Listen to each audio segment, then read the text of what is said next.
ان الانسان خلق ہلوعا، بے شک انسان جو ہے لالچی پیدا کیا گیا ہے. انسان دنیا کے لالچ میں پڑتے چلا جاتا ہے، رب کے ذکر کو بھول جاتا ہے اور دنیا کی خواہش میں جو ہے اندھا ہو جاتا ہے. لیکن رب نے کس لیے جو پیدا فرمایا، وما خلقت الجن والانس الا ليعبدون، کہ ہم نے جنات اور انسان کو اپنی عبادت کے لیے پیدا فرمایا. بنیادی چیز جو ہمارے پیدا ہونے کا مقصد ہے، آج ہم اس کو بھول کر دنیا کے فکر میں لگے رہتے ہیں. دیکھتے رہتے ہیں کسی نہ کسی کی موت ہوتی رہتی ہے، پھر بھی ایمان کا ڈر نہیں، قیامت کا خوف نہیں، دکانوں مکان جائیداد کی فکر میں لگے رہتے ہیں. محترم سامعین کرام، بات چل رہی تھی کہ فرشتے منکر نکیر جو ہے قبر میں رہتے ہیں. تو یہ تو وہ ہیں جو صحیح کا سوال کا جو ہے جواب دے دیتے ہیں، صحیح جواب دے دیتے ہیں، جو لوگ نیک ہوتے ہیں. اور جو لوگ برے ہوتے ہیں، جو لوگ برے ہوتے ہیں، منکر نکیر کہتے ہیں من ربک، اس کے جواب میں ہاں لا ادری، میں کچھ نہیں جانتا، کچھ نہیں جانتا. ما دینک، میں کچھ نہیں جانتا. ہاں لا ادری ما تقول فی ھذا الرجل الذی بعث فیکم، تم اس شخص کے بارے میں کیا کہتے ہو جو تمہارے درمیان جو مبعوث کیے گئے. گنہگار آدمی ہوتا ہے، فاسق ہوتا ہے، فاجر ہوتا ہے، کہتا ہے ہاں لا ادری، میں کچھ نہیں جانتا، میں کچھ نہیں جانتا. تو فینادی منادی من السماء ان کذبا فافرشوه من النار والبسوه من النار فافتحوا له بابا الى النار.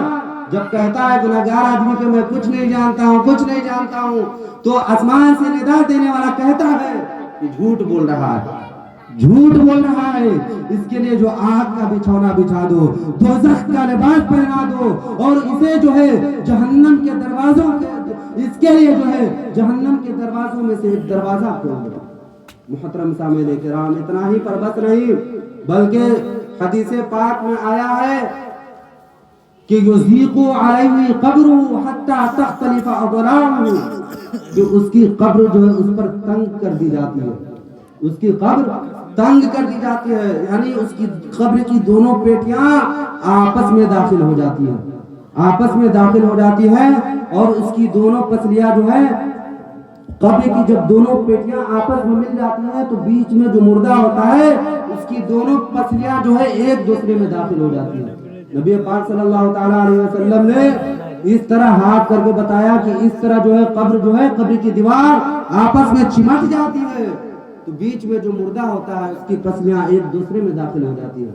اور اتنا ہی نہیں بلکہ قبر میں اس پر ایک اندھا اور بہرا فرشتہ جو ہے مسلط کر دیا جاتا ہے، اور ان دونوں کے ہاتھ میں ایک دوان ہوتا ہے لوہے کا.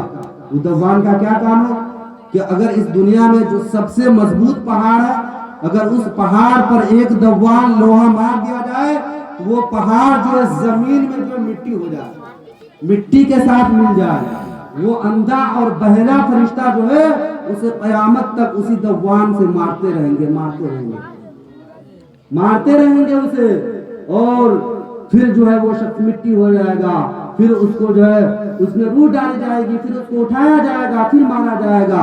اور یہ سلسلہ جو ہے ایک دن نہیں، 2 دن نہیں، بلکہ قیامت تک یہی سلسلہ چالو رہے گا. اور قبر کے عذاب بڑے سخت ہیں. قبر میں ایسے 70 اژدہے مسلط کیے جائیں گے، ایسے 70 اژدہے، 1 2 نہیں 70 اژدہے، کہ ان میں سے ایک اژدہا بھی اس دنیا میں صرف پھونک مار دے.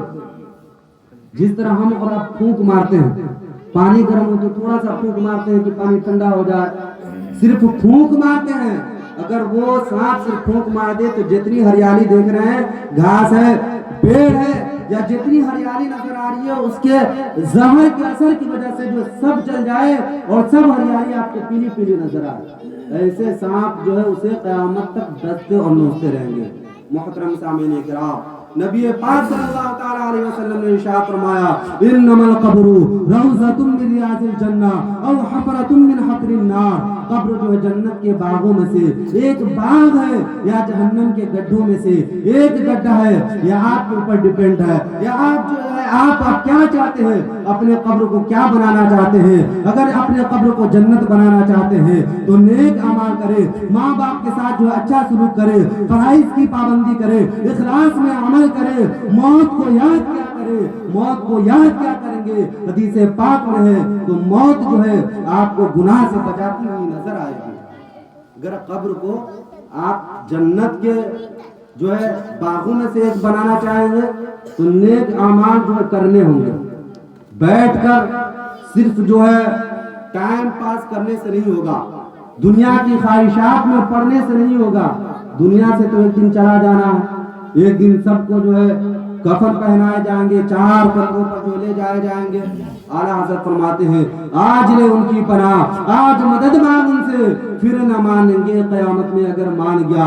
آپ نے گناہ کیا ہے تو اس گناہ کا جو ہے اس گناہ کی معافی تلافی جو ہے اسی دنیا میں ہے. آپ مرنے سے پہلے اللہ کی بارگاہ میں سچے دل سے توبہ کرتے ہیں تو اللہ تبارک و تعالیٰ تو تواب الرحیم ہے, توبہ قبول کرنے والا ہے, بخشنے والا ہے. اللہ تبارک و تعالیٰ ضرور توبہ قبول فرمائے گا. تو انسان مرنے والا تو مر گیا, وہ تو چلا گیا, لیکن اب ہمیں سبق حاصل کرنا چاہیے کہ ہم لوگوں کو کیا کرنا ہے. تو صرف ہمیں کچھ نہیں کرنا ہے, موت کی تیاری کرنا ہے. ہم گھر بناتے ہیں, بلڈنگ خریدتے ہیں, روپیہ جمع کرتے ہیں کہ 4 چکا خریدیں گے, بنگلہ بنائیں گے, تو یہ عارضی چیز ہے. آپ نے گھر بنایا, گھر بنانے سے پہلے گھر بنا لیا, تیار ہو گیا, اس میں جانے سے پہلے ہو سکتا ہے آپ کی موت ہو جائے, گھر میں آپ رہ نہیں پائیں. یہ تو بنیادی چیز ہے, عارضی چیز ہے. اس کے لیے کتنی کوششیں کرتے ہیں, پوری زندگی داؤ پر لگا دیتے ہیں کہ ہمیں گھر بنانا ہے, ہمیں جو ہے گھر بنانا ہے, گاڑی خریدنا ہے, اس کا کوئی ٹھکانہ نہیں ہے. لیکن موت اس کا ایک ہی پہلو ہے, موت کا ایک ہی پہلو ہے کہ اس کو تو آنا ہی ہے. ایسا تو نہیں ہے کہ آپ بچ جائیں گے, ہر انسان کو مرنا ہے, کوئی نہیں بچنے والا. انبیاء کرام اللہ تبارک و تعالیٰ نے قرآن مجید میں ارشاد فرما دیا کہ ہر نفس کو موت کا مزہ چکھنا ہے.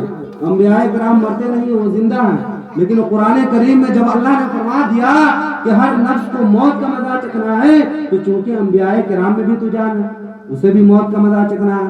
تو حدیث میں آیا ہے کہ ایک آن کے لیے ان کو جو موت آتی ہے, وہ مرتے نہیں ہیں, ایک آن کے لیے, ایک وقت کے لیے, تاکہ قرآن کریم کے جو ہے آیتوں پر عمل ہو جائے. ایک آن کے لیے موت ہوتی ہے, وہ مرتے نہیں ہیں. ہمارے حضور نہیں مرتے ہیں, اسی لیے جو ہم تاریخ ولادت کا جشن مناتے ہیں. جن کے حضور مر گئے وہ نہیں مناتے, لیکن ہمارے حضور ہمارے نبی نہیں مرے, اس لیے ہم تاریخ جشن مناتے ہیں. برادران ملت اسلامیہ, باتیں بہت ساری ہیں, راتیں لمبی ہیں, سرد کا موسم ہے. اللہ تبارک و تعالیٰ کی بارگاہ میں دعا ہے کہ اللہ تبارک و تعالیٰ جو ہے جناب محمد لال صاحب کے گناہوں کو معاف عطا فرمائے, اور جنت میں جو ہے کروٹ جو جنت نصیب عطا فرمائے قبر میں, اور ان کی قبر کو تا حد نگاہ کو شادہ فرما دے. سبھی لوگ پڑھیے استغفر اللہ ربی من کل ذنب واتوب الیہ, لا الہ الا اللہ محمد رسول اللہ وما علینا الا البلاغ. سبھی حضرات کھڑے ہو کر صلاۃ و سلام پڑھ لیجیے.